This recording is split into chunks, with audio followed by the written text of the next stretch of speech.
Mikrofon sil. Sil mikrofon. Valla mən maşın sürəndə mən elə rahat olmuram atın belində olduğum kimi. Yəni tullanıb düşür.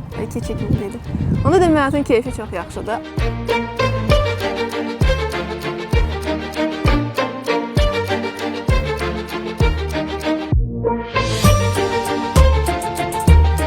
İnsanlar olur bəzən adamı başa düşmürlər, amma atlar həmişə başa düşür də, yəni hiss eləyir adamı.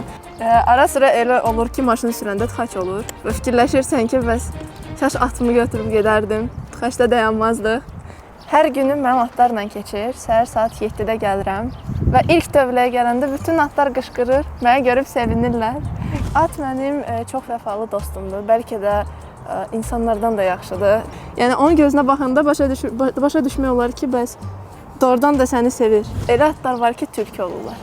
Tülkü olurlar? Bəli, tülkü kimi olurlar. Adamı hiss edən kimi ya atır, hiss edəndə ki, zəifdir, ya da elə eləyir ki, adam qorxsun. Evdəkilər məni evdə görəndə deyirlər, nə yaxşı evdəsən, nə yaxşı sən gördükdə, yəni sən atları bizdən çox sevirsən, yəni atlarla daha çox vaxt keçirdirsən, nəinki bizlə.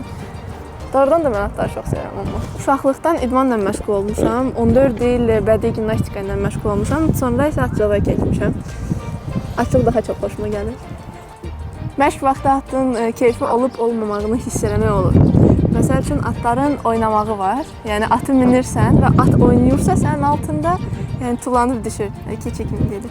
Onda da həyatın keyfi çox yaxşıdır. Hal-hazırda atçılığın konkur idman növü ilə məşğulam. Olimpiya idman növüdür və inşallah ki, biz də olimpiyadaya çıxarıq və bizim ölkəmizi orada təmsil edərik.